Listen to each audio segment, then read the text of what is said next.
כבר 5.5 שנים שאתם מלווים אותנו במסע הזה.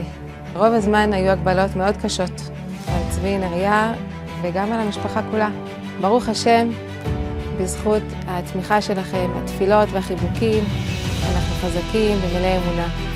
צבי נריה הוא איש שמחובר לאדמת ארץ ישראל, מחובר לתורה ולתפילה. רק בשנה האחרונה, בזכות ההסרה של רוב ההגבלות, צבי נריה צריכה להגשים את החלום שלו, לחיות בחווה, לעסוק בבניין הארץ, בחקלאות, במרעה ובעשייה של טוב. אחרי שנים של מריחת זמן ועדויות מיותרות שהביאה הפרקליטות, אנחנו זוכים סוף סוף הקיץ להגיע לשלב של עדויות ההגנה.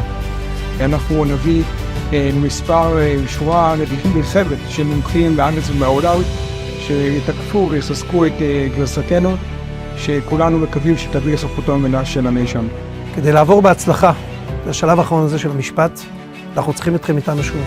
אנחנו רוצים להתרמה נוספת, כיוון שמומחים זה דבר יקר מאוד, משפט זה דבר יקר מאוד.